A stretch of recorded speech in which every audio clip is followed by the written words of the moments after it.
students of Capital Market in Northern Bukidnon State College are encouraged to engage in the stock market. But before indulging into the real market, we are given two platforms in which we can practice investing, eToro and Investagram.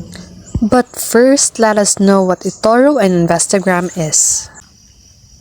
eToro is a more comprehensive platform for investors of all levels, offering a wider range of assets, social features for following successful investors, and advanced trading tools.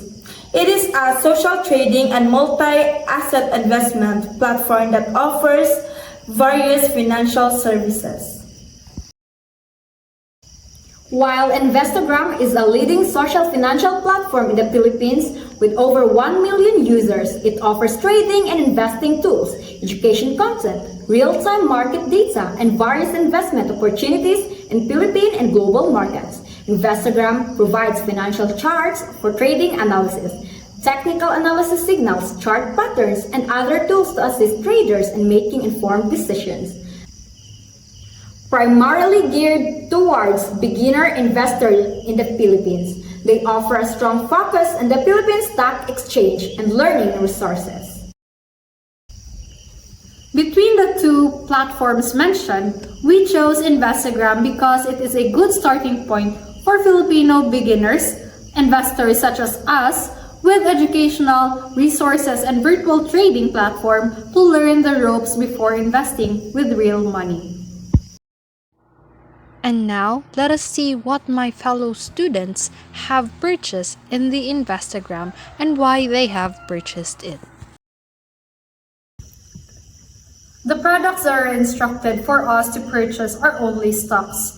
In Investagram, we are given 100,000 virtual money to utilize as a practice in the stock market. I bought shares from the following companies: ABS-CBN Corporation, Ayala Corporation, Aboitiz Power Corporation, Bank of Commerce, Bank of the Philippine Islands, or BPI, Jollibee Foods Corporation, Manila Electric Company or Meralco, and Shell Pilipinas Corporation. All the companies that I have invested in are somehow familiar to me as they are very popular and known, except the Bank of Commerce and the Aboitiz Power Corporation. Basic knowledge in these companies is not enough because thorough research and analysis should be done, which I did. I did not just randomly pick companies to invest to, but rather study and assess whether to invest or not. The aforementioned companies has financial stability that can ensure me a positive return. These are the companies I invested: ABS-CBN Corporation, Alliance Global Group Inc., Anchorland Holding Inc., Apex Mining Company Inc., House of Investment Inc., Julieville Holding Corporation. Due to their great market potential and diverse portfolio, I invested in a number of firms on Investagram. By spanning multiple industries, these businesses lower risk and help me balance my investments. These are the following companies that I invested: ABS-CBN Corporation, Arthaland Corporation, Apex Mining Company, and Jollibee Foods Corporation. I choose these companies to invest in because I see that the candlestick is green and the percentage is higher. I knew that I gain more profit from it.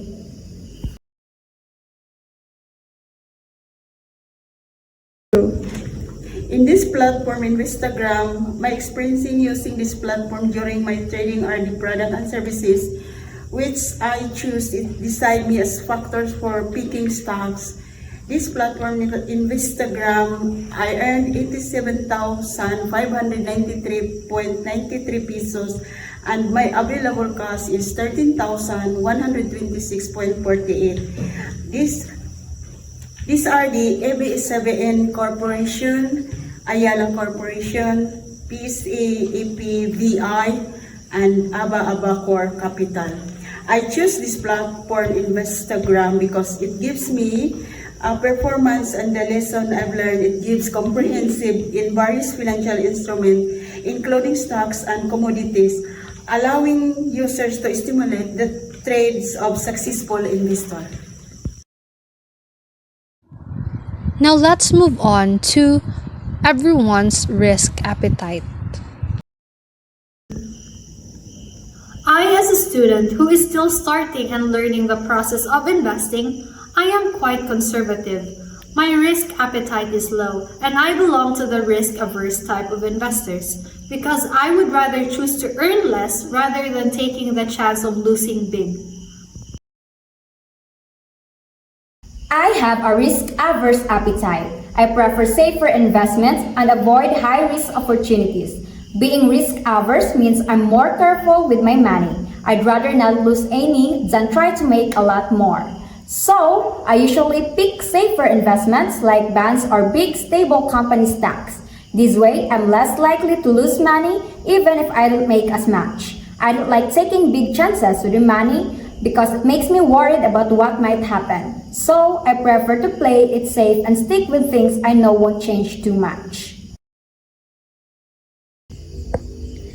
As a student that's still learning how to invest, my risk appetite is low. So I belong to the risk-averse investor because I'd rather choose to gain less than losing. My risk appetite is moderate, aiming for a balance between potential returns and risk exposure. I prefer stable companies with steady growth and occasional high-risk, high-reward opportunities. Let's move on to the next question. What are your deciding factors in choosing and picking stocks? My deciding factor in choosing and picking stocks are based on their financial performance and through technical analysis, which involves reading charts and elements like the candlesticks and trend lines. This is accompanied with thorough research of each companies because it is essential upon deciding and choosing stocks. I choose stocks based on their stability, consistent performance, and strong financial health. I look for companies with a solid track record and reliable returns. I pick stocks that are steady and do well over time. I want companies that have been doing good for a while and make money consistently. I check if they're financially strong and have a history of making profits. Basically, I go for companies I can trust to keep making money steadily. As an investor can make informed decisions when choosing and picking stocks and align with my investment goals and risk tolerance. It is essential to stay informed, remain disciplined, and continuously monitor and adjust your investment strategy based on changing market conditions and company performance.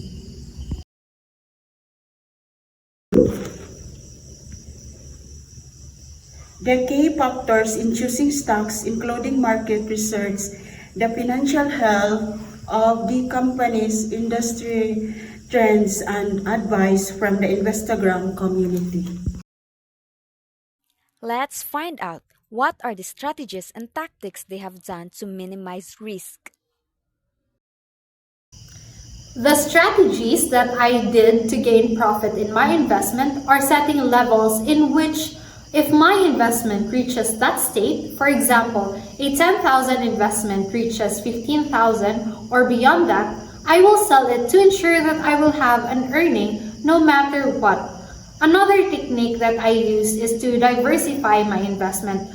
I didn't just invest in one company, but rather invest in various companies to minimize the risk. To gain profit, I focus on long-term investing in established, stable companies and diversify my portfolio to spread risk. I also use conservative investment strategies and avoid speculative stocks. To minimize losses, I set stop-loss orders, regularly review my portfolio, and stay informed about market conditions. If a stock shows signs of prolonged underperformance, I consider selling it to protect my investments. My strategies and tactics as investor can work towards maximizing profits from my portfolios while effectively managing risk and minimizing potential losses. It is essential to have a well-defined investment plan, stay informed, and remain disciplined in executing your investment strategy. I focus on acquiring stocks from these sectors to diversify my portfolio.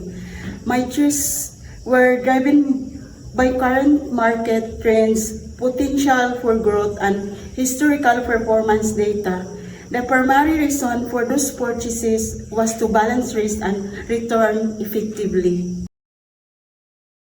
Now, let us listen to the learnings from the portfolio. Investment is not all about profit but also losses. My portfolio had major fluctuations since the stock market is very volatile. The earnings at this moment may change after a minute or an hour. Being able to experience trading in the virtual trade, I have gained insights on what could possibly happen in the real market. The learnings that I have gained will help me acquire better strategies and techniques and to use my investment at its full extent to gain better earnings that I can utilize in the real market. In looking at how my investments have performed, I've picked up a few important lessons. Firstly, it's clear that spreading my investments across different types of companies like media, real estate, and mining helped me reduce the impact of any one stock doing poorly. Secondly, keeping an eye on the average price of stocks is really important. Some of my investments are doing well compared to their average price, while others aren't. This tells me I need to be smart about when I buy stocks and be ready to change my approach if the market isn't going my way. Lastly, I realized that what's happening in the overall market has a big effect on how my stocks perform. So, staying up to date with what's going on in the market is key to making good investment choices. My learning report based on my portfolio performance serves as a valuable tool for us investors to reflect on my investment decisions, identify areas for improvement, and make informed adjustments to optimize future performance. It helped me as an investor gain insight into my investment behavior, refine my strategies, and enhance my overall investment knowledge and skills. During my strategy while gaining profit, I use diversification like spreading my investment across several assets areas, and it helps me lower risk. Long-term investing involves hanging on to money for securities that are cheap but have room to develop in the future. It was historical market data and patterns to help make well-informed judgment in what to buy and sell. To minimize stop loss order in place helps me limit potential losses by enabling me to sell security. If it hits a specified price, regular monitoring also enables me to see unfavorable trends in my investment and make all informed decisions. And that concludes the report about the Instagram journey. Thank you.